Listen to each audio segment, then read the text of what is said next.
guys, Becky here, FiveTwoBaker. Welcome back to my channel. Today I'll be sharing with you a tutorial for making this lily here.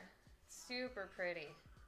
We'll be working together to make the petals, all of the stamen, or it only has one stamen, the stamen, the pistils, getting all the details, the leaves, all of the coloring, assembling, all of that. Let's get started. Alright, so remember that a lot of these things are optional, but what I'm going to use is a working mat, a rolling pin, I have my flower paste, a veining mat, my lily petal cutter, my lily flower veining mold, some cornstarch, edible glue, a few different types of brushes. I have some coarse, some fluffy, some fine tip, a wire. You'll need a stronger green wire and then a few thinner, more flimsy wires. Angled tweezers,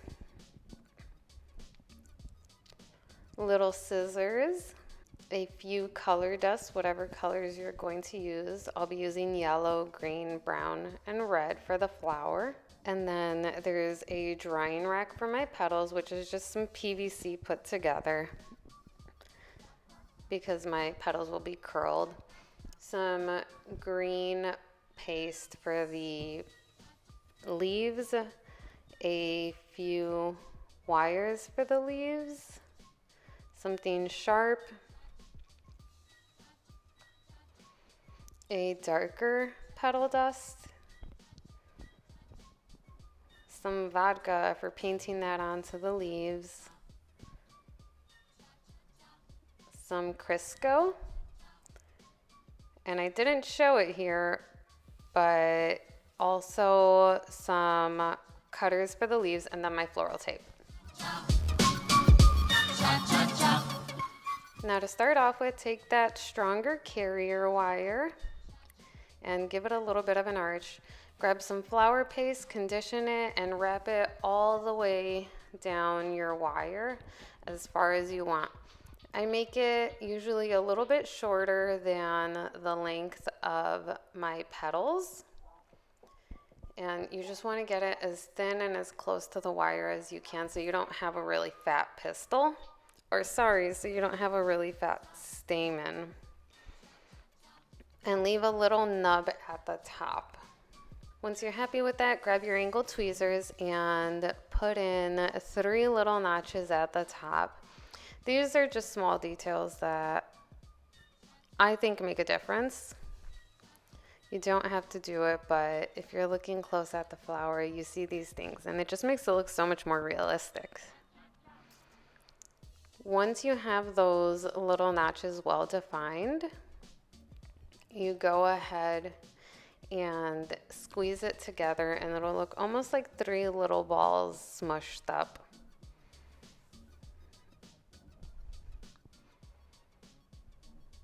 Just like that. Then you put that to the side once you're done, and you grab a little bit of floral wire and you grab your very skinny flimsy wire. Mine is about a 28 gauge, I think, and wrap it up and down, same length as the stamen, but you leave an empty notch at the top where the part of the pistil that carries the pollen will go. So get this as thin as you possibly can because lilies have it super, super thin.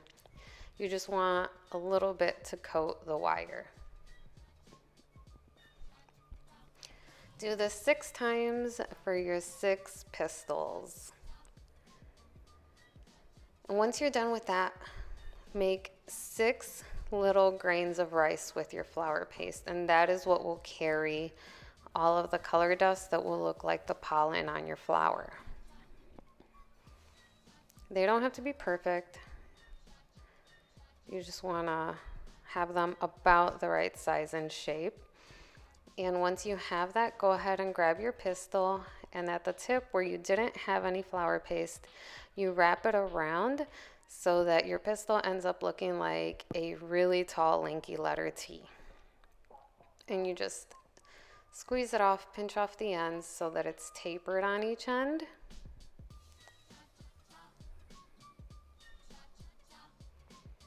And grab something sharp and score it down the top. My paste is really sticky right now. And you go ahead and do that for all 6 pistils. Now we're going to go ahead and cut our wire. Also about a 26, 28 gauge. I'm using the color white because my petals will be white. And I go ahead and grab my veining mat and my white floral paste, make sure it's conditioned, and 1 petal at a time I spread it. Now usually I'm all about going super, super thin with the petals, but the lily petal is a little bit thicker, so don't go that thin. You don't want to be translucent. You take it off the veining mat, and then you look at where the vein is, line it center with your cutter, and cut it out. Now you want to smooth the edges out, and I do it with my finger as opposed to a rolling ball tool because I always get ruffles when I use the rolling ball tool, so I just smooth my fingers up and down the sides so that it's not such a blunt edge. I pick it up, and then using my white wire, I put it right down that vein about 1/4 of the way, and then I pinch it on the wire, stretching it out a bit so that when I drop it like I just did, the wire doesn't just slip off. Add a little cornstarch to my veining molds, press it down, and then I lift up my beautifully veined petal. Now I grab the little scissors, and this is where I'm going to make those little notchy bumps. And just randomly, I cut them out, and using my finger or the back of the scissors, I want those to lift up a bit so they're not flat. You can make as many or as few as you want. Then we go ahead and we put it on the drying rack, which is just that piece of PVC. Wrap it around so it has a nice curl. And later on I'll go ahead and put something else under it so that the curl is a little more defined. But for now I'm just going to leave it this way and do the rest of my petals. Now for the other petals you could do multiple at a time. I just find it easier to do 1 at a time for these. And again, you don't need all the details like cutting out these little notches. You could just paint them on, but I think it makes a bigger difference when you can see the texture. It looks more realistic to me, and I love that. Now we're going to color our petals. So I have some yellow, red, a mix of yellow, red, and a brown color dust. And I'm going to start coloring my petals. Look at that nice curl. I'm going to start it with a nice bright yellow. And I start in the center and I just dab it with my brush. This brush is a little fluffy on the ends, but also firmer towards the top. And I start dark in the middle and I just bring it out to the sides a little lighter, not all the way to the edge. And I stop my color right past the curve. That's just how I wanted to color mine. Lilies come in a million different colors, and you can do whatever you like with your flower. I'm just showing you how I did it for mine. Now the reason I don't just do brush strokes up and down is so that I don't get a streaky look and I don't mess up the little notches on my lily. So I just dab it, and then when I'm dusting off the extra color, I just barely tap it. So I go ahead and coat after coat until I'm happy with how strong the color shows.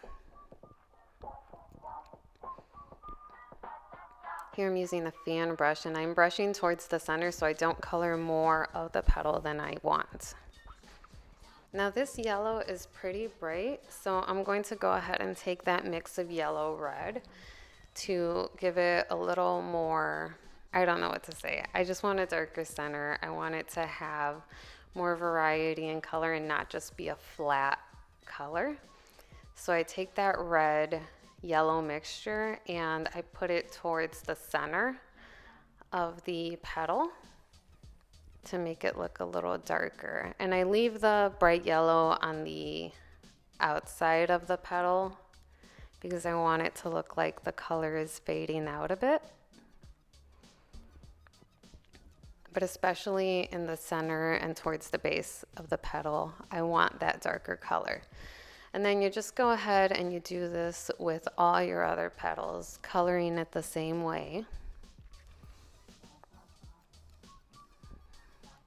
The first petal probably takes the longest and the rest go pretty fast because you figure out what you want after that. So it's not too bad.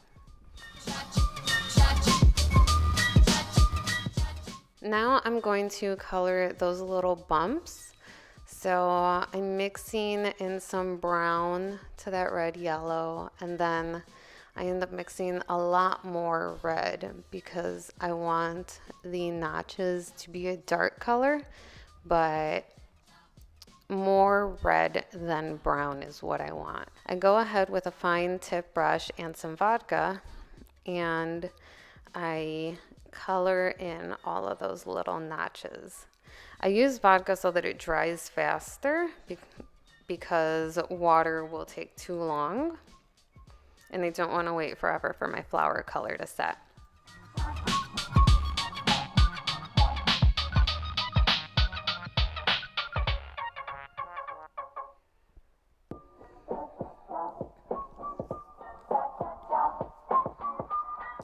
Now we're going to color our stamen and our pistils. So I'm going to just use a bright red, and you barely have to color this because the paste is on so thin that you can see the green tape underneath already. So you just need a little bit of color. So I just lay it flat against the plate, dust the stamen all the way up and down.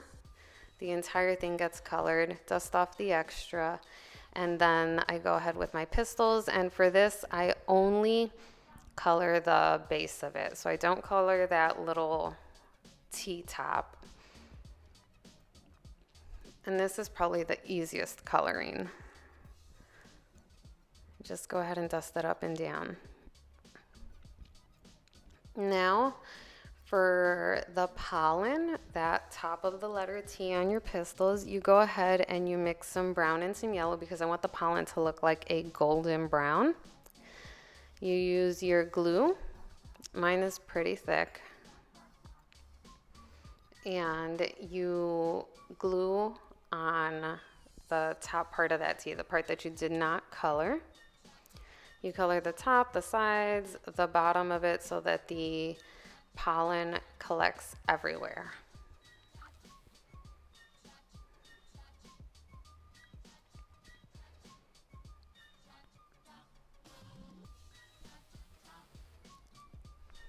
And as much as you can, you want to try to just dust the color dust on there so that it sits on there like pollen. If you start using the brush to stroke it on, the glue is just going to dilute the color dust and it's just going to look like you painted it on there. And you don't want that. What you want is for it to look like real pollen and sit on there clumpy and dusty. And you want to get that everywhere on the top and on the bottom so you don't see any of the flower paste. You just see dust everywhere. So however it is that you can get it on there, if it's dipping it in or just kind of dabbing it on to dust it, you go ahead and do that. And then tap off any extra and set it to the side to dry without that pollen part touching anything because the glue will stick on to wherever it's drying, and when you pick it up it's just going to all come off. So you go ahead and you do that for all of your pistils.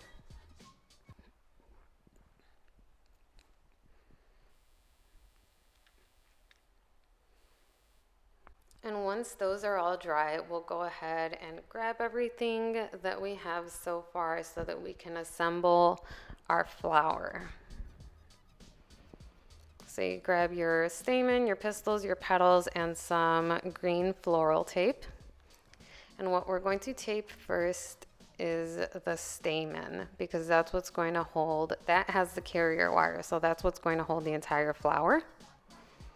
You can see I'm being super careful with the pistils because since there's so much dust on there for the pollen, it does come off if you're a bit too rough. So I start off by tugging on my floral tape to activate the stickiness, and then I wrap it at the base of my stamen, and I just give it a few wraps so that it's on there well.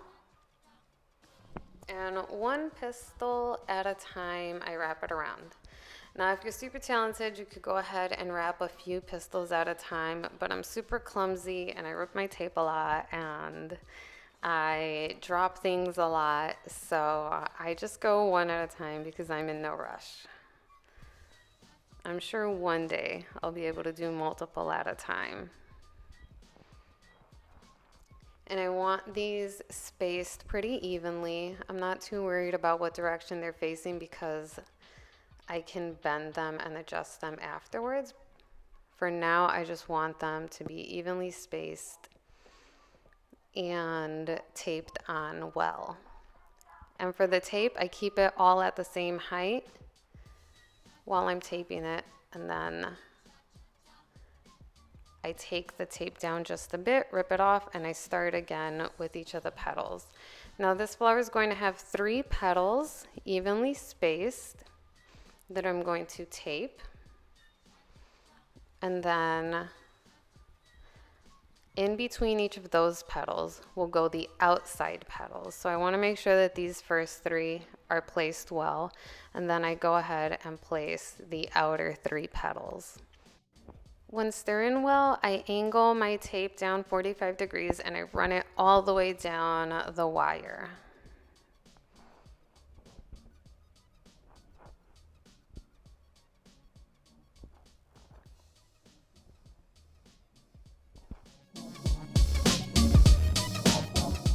Okay, now we're gonna make our leaves. So go ahead and bring out that veining mat again and your cutters. I'm using Dahlia cutters.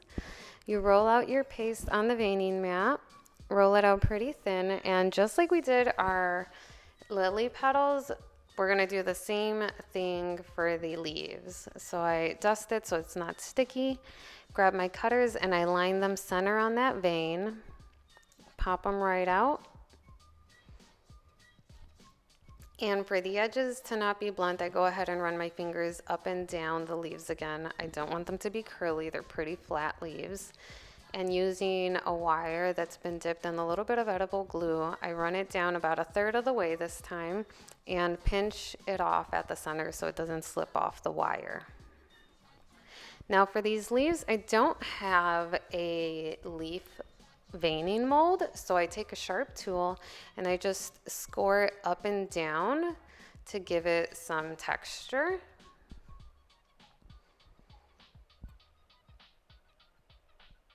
And then I set it off to the side to dry flat and I make the rest of my leaves. For this flower, I'm just going to make 6 leaves, 4 smaller ones and 2 larger ones because the leaves are set up in pairs of 2.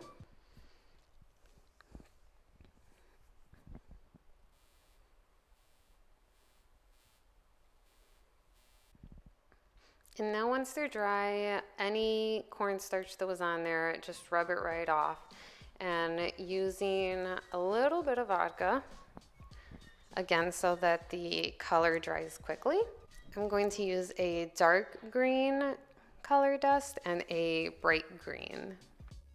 And then I go ahead and I'm going to bring in a jagged brush to leave those streaks. It just works a lot faster than using one small fine tip brush.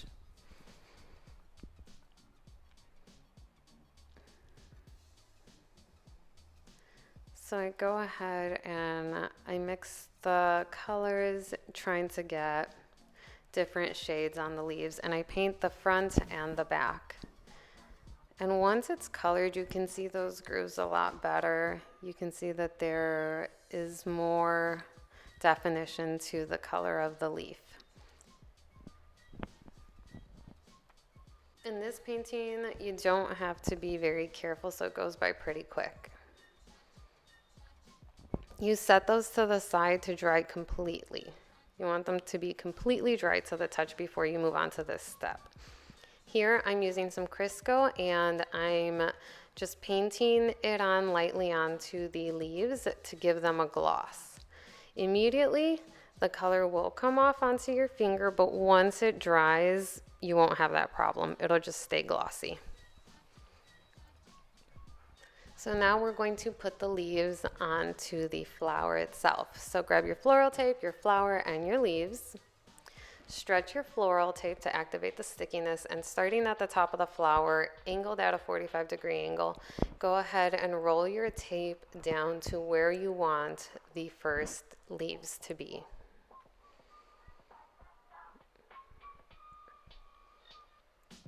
And this is hard because my camera is super close to my workspace and the flower takes up quite a bit of space. So again, these petals, or these leaves, they come in pairs of 2. So directly across from each other, I place the first 2, go down with my floral tape again. Like I said, I'm clumsy and my tape breaks all the time. I pull a little too rough. I grab the next 2 leaves and I don't stack them under the first 2. I want them to be perpendicular to the first 2.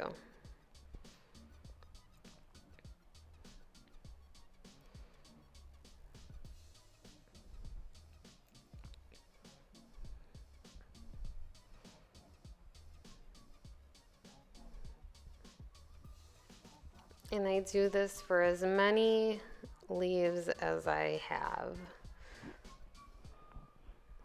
leaving the smaller leaves at the top and the larger leaves towards the bottom.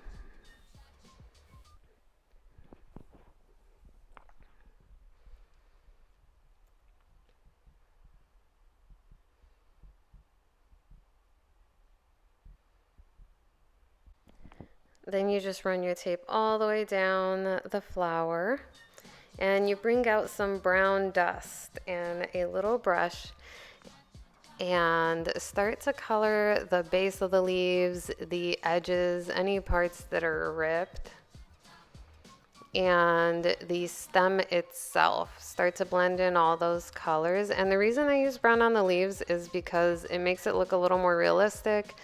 It adds some shadow, and any parts that are worn, that are ripped, it looks more realistic, that it looks like the leaf is dying in that spot. Add any final touches, and then on the stamen you add a little bit of edible glue to give it that sticky shine that it has, and you're all done. Alright guys, and that was it. Hopefully you found this useful and you make your own beautiful lilies. As usual, if you have any questions, drop them in the comments below and I'll be sure to get back to you. If you like this video, thumbs up please, subscribe, share with your friends, and let me know what other tutorial ideas you guys have, if there's a flower that you'd like me to share with you, or any techniques. Thanks for watching.